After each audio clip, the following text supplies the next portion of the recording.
Welcome to this episode of the podcast Relatively Famous, the podcast where I, Chip White, interview relatives of famous people. What qualifies me, you say? Well, I'm the brother of Vanna White of Wheel of Fortune, and I think that kind of qualifies as a relative of someone famous. I'm excited about today's episode. We have the nephew of Jim Varney. Jim did a character called Ernest. That's what most people know him for. But honestly, he was an amazing actor on his own. If you go back and Google his IMDb and his past, you'd be surprised at some of the movies he was in. And he did, I think he did Ernest Goes on Vacation. No, he did a vacation movie. And speaking of vacations, if you're looking for the perfect family vacation or somewhere to go golf, fish, have some good seafood, just get a suntan or stroll the beach, go to Myrtle Beach, my hometown area, and you can plan all that by going to visitmyrtlebeach.com. 2,000 restaurants, 90 golf courses, 60 miles of incredible beach. That's visitmyrtlebeach.com. Go to visitmyrtlebeach.com. Now let's welcome our guest, Justin Lloyd.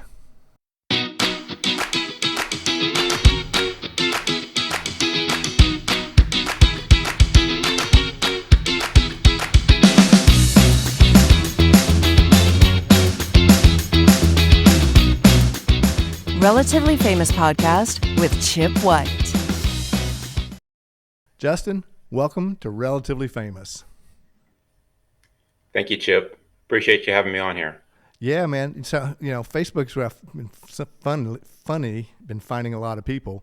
And it popped up because you were doing a book, you got some press going on. And I loved your uncle, man. I thought his humor was great.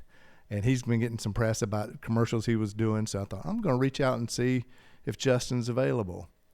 And lo and behold, here you are. I'm available. Yeah. Yes, sir. So being the nephew, now I've had my niece and my nephew on the show. And and I've been honest with them. I've been honest with everyone before. I wasn't the greatest uncle. When they were little, just because of age and my personal circumstances I was going through. It wasn't because of lack of love or anything. What was your late relationship like with your uncle? Because he seemed like he was a pretty good uncle from the photos you sent me.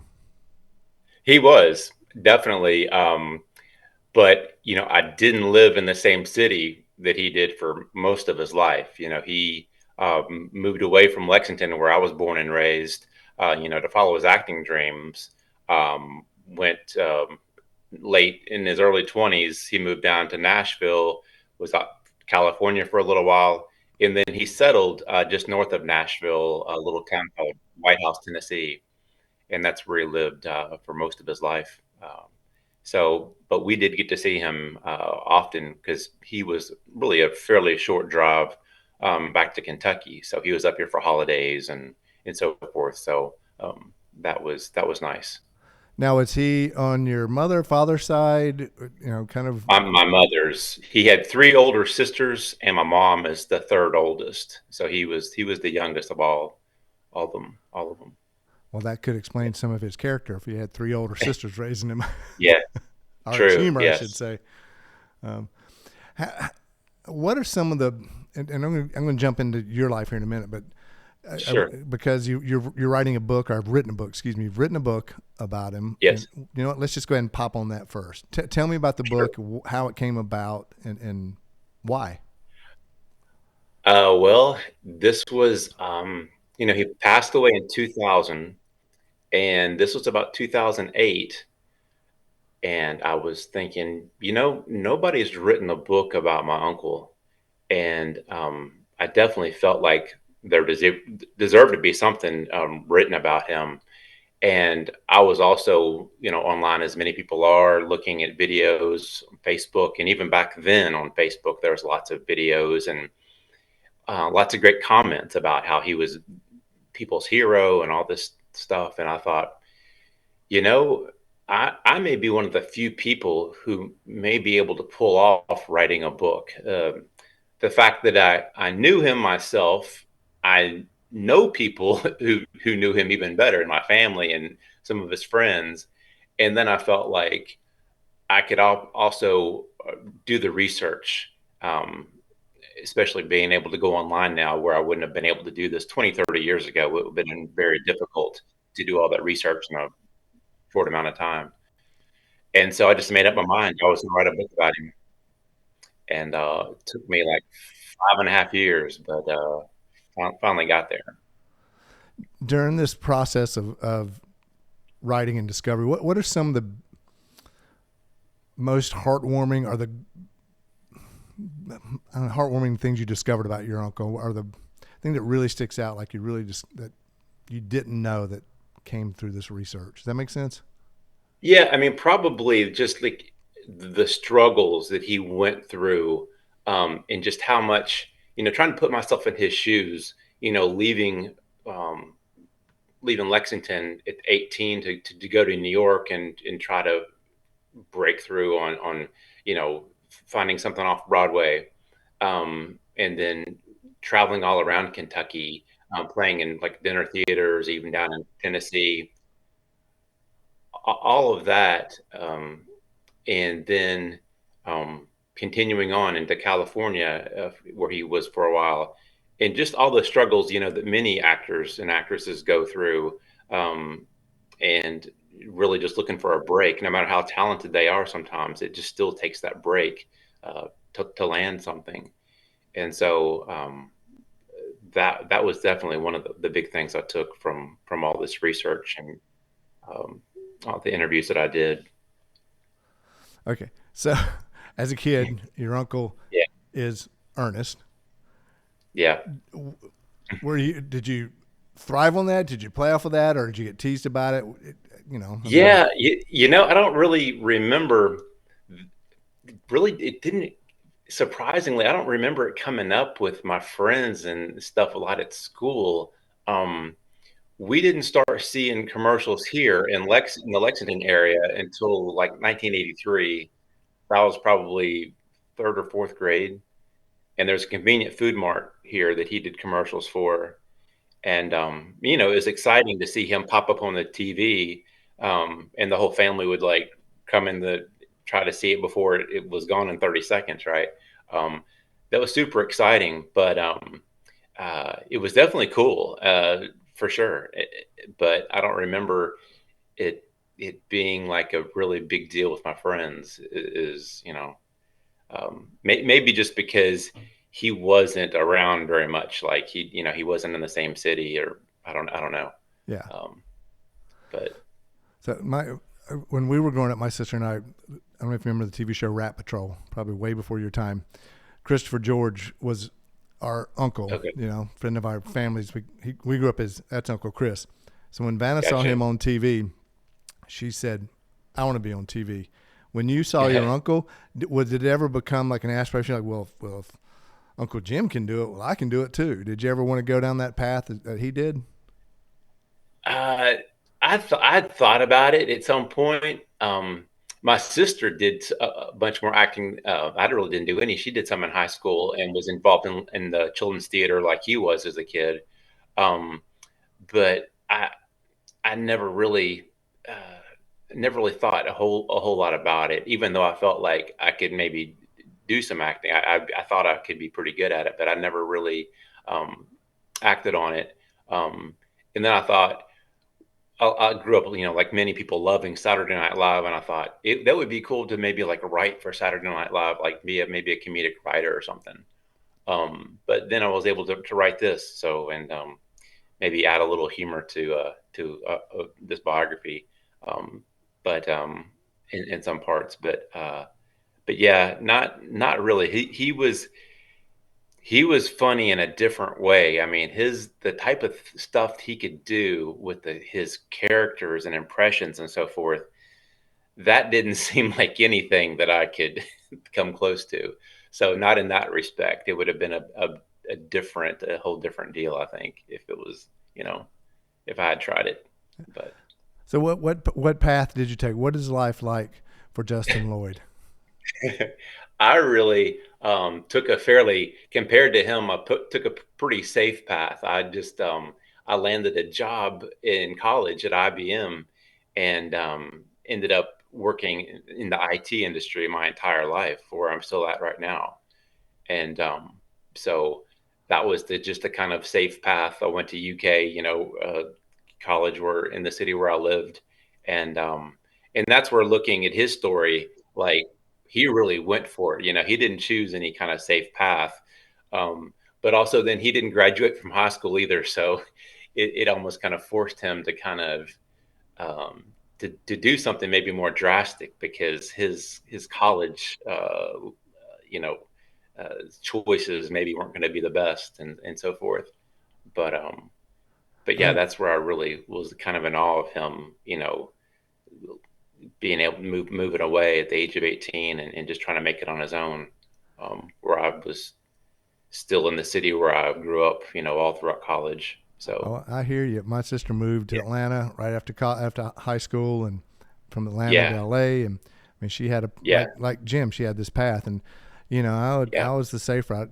I didn't finish college, Okay. but I Yeah. had that safe route of sticking close to home, where she had the Mhm. courage to go chase. What Yeah. has IT been like for you?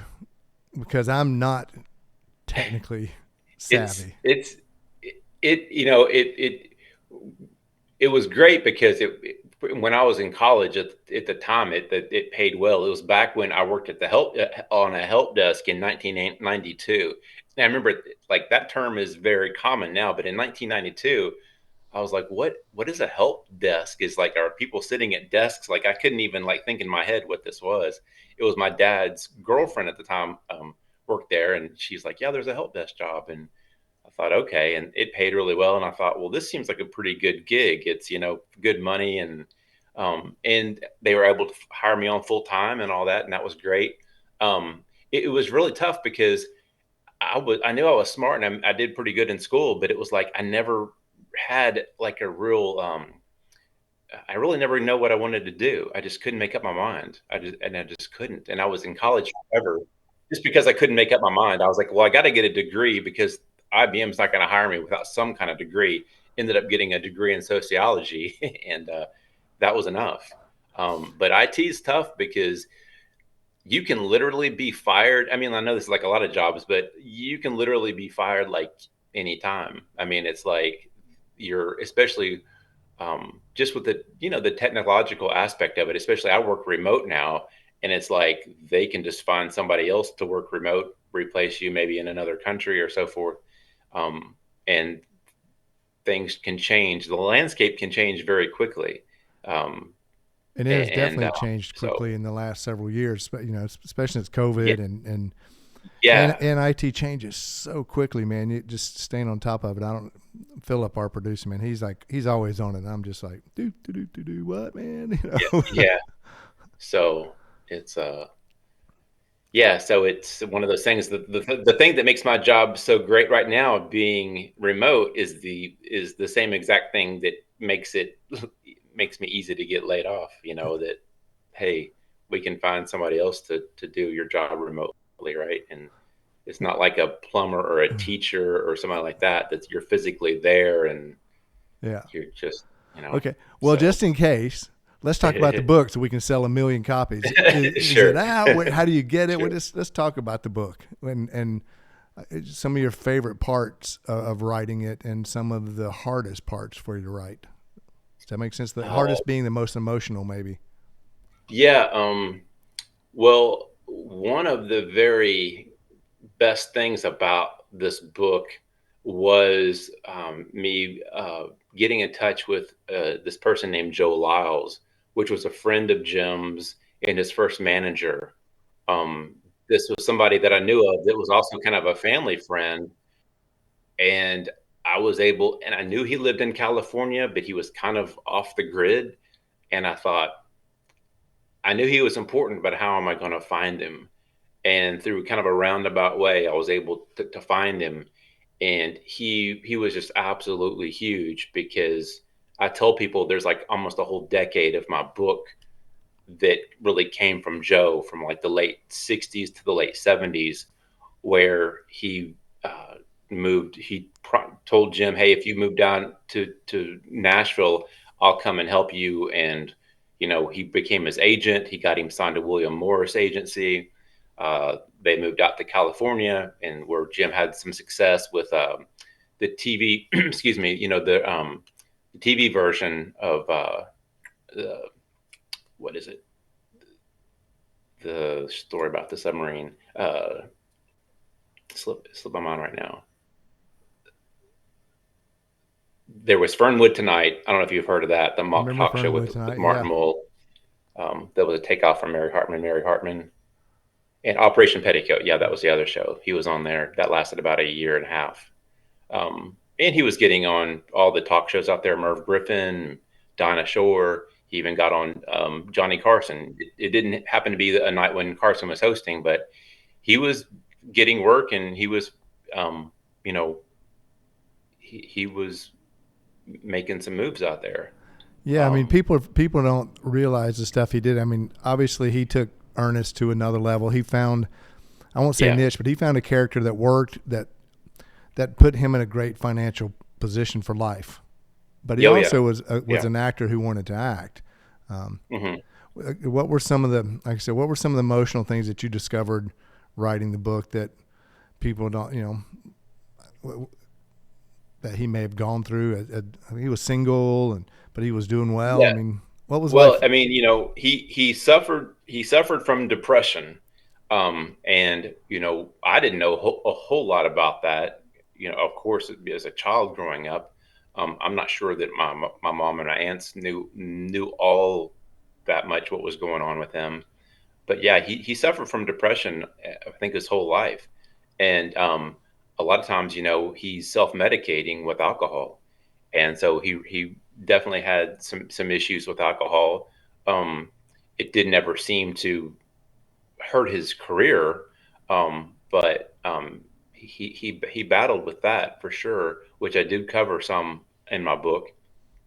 And then he had a couple of divorces. His first wife, Jackie, when he divorced in '83, that was a real tough one for him. Along with the death of my grandfather, his father, in '85. Those were two really tough things for him to go through.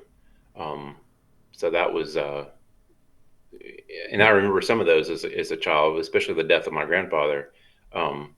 But while he was going through those, Ernest was at his height. Was really from '82 to like '87. The commercials. I don't know if a lot of people realize those commercials were huge. He was really a commercial phenomenon.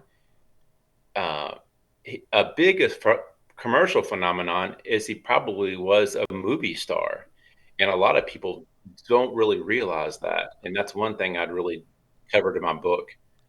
Because he did a lot of those regional. They weren't all national. I mean, he took that character, and you could hire him for a regional or he local. Did something that's really never been done before. Starting in late '81 all the way, through the '80s, they went market to market and basically covered the entire country. Even eventually hitting the New York market.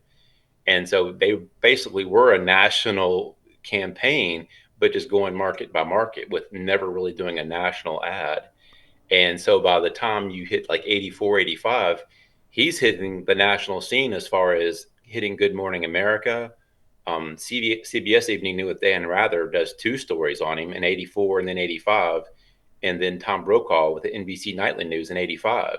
And this was years before the first Ernest movie came out in '87 with Ernest Goes to Camp. So he was a nationally known advertising phenomenon. I mean, they made thousands of commercials. Oh, yeah. Everything from natural gas to ice cream. And then even in Canada, he's advertising beer. So it was all over the place. What's your favorite or most standout memory of hanging out with him? Did you guys? I think you said you were pretty young, but does something that really stick out in your mind? Or definitely one of them times I wrote in the book when he bought a Delorean when DeLoreans were at their height, right during the Back to the Future, '85, '86, and he drove it to our house, and he drove up to the store with me. He wanted to go get some cigarettes or something. And so we pull up there, and I think he had to get gas too. So he's blaring this classical music the whole drive up there. And we pull up to a pump and he opens both doors and this classical music is blaring. And then, of course, you've got Jim getting out. And even I think a couple of people did recognize him, even though he wasn't all that recognizable in person like he was, wearing the Ernest costume. But, to say we drew attention would be an understatement. You pull up in a Delorean that's blasting classical music and then Jim Varney pops out. Yeah, that's going to draw some So more now memorable. the book is out.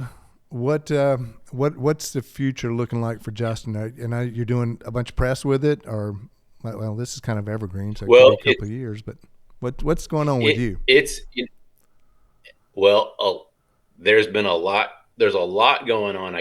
Some I can tell you about. Some I can't tell you about quite yet. But That's there's a lot going on. My book came out in 2013, so it's been actually almost 12 years now. A couple of years ago, I decided that I need to make an audiobook version of this book, and so I started just here in my closet in my bedroom recording. I got some equipment and I started recording it. And I actually had to read through it twice. The whole first time, I'm like, I improved so much that I'm like, I've got to do it again. I've improved so much. And just for the sake of the consistency and the fact that I improved so much, I got to do it all again. And so it's in post production now, and I'm hoping to release it here in just a couple months. So I'm very excited about that.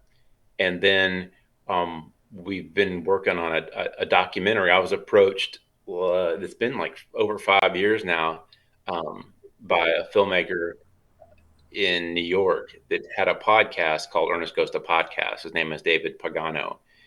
And he had this podcast that was quite successful with a friend of his. And he decided that he wanted to do a documentary with all of this research he had been doing on Jim Varney over the years, and really wanted to kind of base it on my book, be kind of inspired by my book. And so we started on that a few years ago. We had a successful Kickstarter, and it's of the same name. And we've been shooting on this thing for like 3 years, and it's been great. We found all kinds of great people to interview.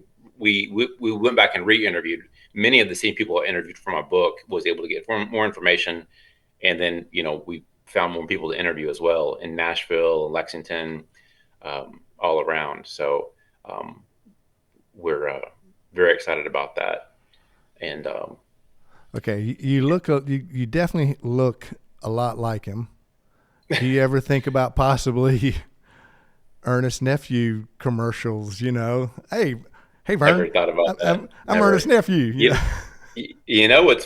What's interesting is, and maybe this is, you said you saw some stuff on Facebook recently. One of his very first clients was Purity Dairy in Nashville, and they are celebrating their 100-year anniversary. And so they decided they wanted to put up like 20 billboards all around Nashville to commemorate that. And who do they place on these billboards? Ernest, along with because he was by far, their biggest commercial character, campaign, easily. And so right now, if you go to Nashville, there's like 20 billboards all around the city with Ernest. And so I went down there, and I had to visit for myself. And the local news did a story on it, and I was on there with them. And what's also been great in all of this that's happened, I've become pretty good friends with Josh Cherry, who's the son of John Cherry, one of the Ernest creators and the director of all the commercials and the movies. He was part of the ad agency Carden and Cherry. And so right now, with his father passing, he owns intellectual property for Ernest. And so so it's good that we're good friends and kind of are looking to team up on some things, and that Purity had to go to him to get some approval to use the Ernest for his billboards. Yeah. And there was also talk of doing long stories. they may be talking about bringing back some commercials too to air. That would be really cool to air some of those purity commercials, at least locally there. People would really love that. Well, I'm telling you, tell Mr. Cherry that Vanna White's brother said, "Hey, dude, Yeah, Ernest's nephew, but you know, that would be it's time, bring that him would back. Bring." it would be very cool, but an extremely tough act to follow because there's many people talking about, hey, that would be great to bring back another Ernest movie, but who could you get to play Ernest? And I know there's definitely a lot of people that would be critical of just about anybody, even his actual nephew, Yeah, player to play Jim, and I can't blame him. I mean, he yeah. he really just was that character. I know John Cena's name is brought up many times. I think that would be an interesting. It'd be interesting because he's like huge, and Ernest Exactly. was this Yeah. little guy. Like physically, right. Just Yeah, much bigger, but he's definitely got a great knack for comedy and very funny. and facial expressions. Okay, so we're Yeah. getting to our 30-minute mark. I like to kind of keep them at about Sure. 30. What's the Sure. one question I didn't ask you, or what is a question that no one ever asked you that you wish people would ask you? Personal, gym gosh. related, whatever. I can't really think of one. I can't really think of a question that, because I've been asked all kinds. All I can kind of maybe close with is just that how cool like a character he was and how different he was in person. Um, and that was really something to me as a kid, just the way he was just a really cool guy and had like cool stuff like his jewelry and his watches, and he could talk about any subject and he could do so many funny characters. And I mean, I was a fan of Ernest too, not to say like Ernest isn't great, of course, but that he was just such a cool guy. And I tried to, to capture this in my book, and all that he was, in addition to Ernest, that was just a great character and has such a legacy that I'm so glad to kind of be a small part of in trying to carry that on in some way with my book and some other things involved in. It's just an amazing character. So the book came out in Anyway, 2013. It's been a yes, while. sir. Yeah. A lot of books and a lot of things kind of rub family members the wrong way. How did the family perceive and receive your book? Because it's been out a while. Yeah, I think they liked it. I think for a lot of people, I think maybe no matter how well written they thought it may be or whatever, I think they appreciated the amount of work that I put in to find out all that I did. It was an immense amount of work that I did to just kind of investigate his life, just to kind of go through and interview all these people. And I mean, I went through hundreds of newspaper articles and websites, and um, because I was personally interested myself. It's like a detective, following every little small lead, and sometimes these would lead to some great things. I think they appreciated the comprehensive nature of the work, even if they don't think it maybe is the best written thing, whatever. But I had Hey, a great editor. I found here in Lexington, and she did a wonderful job, I thought, into helping me kind of package everything that I was uncovering. And so, yeah, Rick, people seem to like it. I mean, the Amazon reviews have been really wonderful, um, and it's great because it's been this many years now. John Cherry wrote his own book, which is good. He wasn't able to really, I think, do the kind of comprehensive really take on it that I did. It was kind of more of kind of his own experiences, and with the agency and so forth. But definitely a good book as well. Interestingly enough, they both came out in the same year, which was a total coincidence. They came out within like a few months of each other. But I started on my book like 3 years ahead of him. But Well, you had more to research. Hey, and looking bottom lines, you've done something 98% of the population world can't say they've done. You wrote a book and you got it finished and it's published, and it means something to you and the family. And you know, here's the second thing you're going to tell Mr. Cherry. You're going to do Ernest's nephew as commercial guy, and then you're going to do a biopic instead of a documentary, you know. That way, and get some. That way John Cena could play Ernest. There you go. He could play Jim Varney. Anyway, Justin, it's been awesome having you. Like I said, I've always been a fan of your uncles, and it's kind of fun to hear the stories from you. I appreciate your time. Thank you. Thanks for having me on. I appreciate it. And the book can be picked up on Amazon, and you have a website too, right? Yeah, my Facebook site, like facebook.com / Being Ernest book. I think that's right. Being Ernest book. Or you can just type in Jim Varney. Cool. We'll put some links down in the show notes. Yeah. But Justin, thank you for your time today. I certainly appreciate it. It's been awesome. It's great talking to you. You too. I want to thank Justin for being on. That was great. And I love his uncle Jim Varney and Ernest. I mean, who doesn't? Come on, Vern. And if you are looking for the perfect family vacation, be sure to go to visitmyrtlebeach.com. That's visitmyrtlebeach.com. If you have a child who is sensory sensitive or autistic, check out Traveling the Spectrum on Peacock. That they go to Myrtle Beach, and there's a lot of ways to travel if you have a child who's sensory sensitive. And visitmyrtlebeach.com has a whole link on it. Again, it's Traveling the Spectrum on Peacock and on visitmyrtlebeach.com.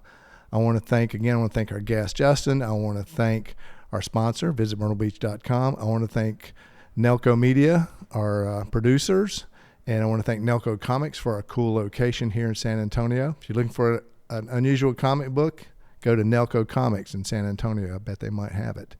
And if you are related to someone famous or you know someone related to someone famous, I'm always looking for guests. You can reach out to me at podcastrelativelyfamous@gmail.com. That's podcastrelativelyfamous@gmail.com. Follow us on Facebook, Instagram, all those social media sites, and let us know. Tell us about your favorite episodes. And I certainly am grateful for you, the audience. Thank you.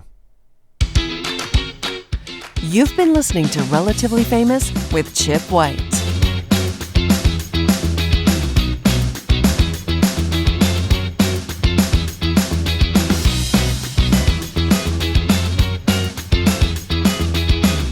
Please like and subscribe to Relatively Famous with Chip White.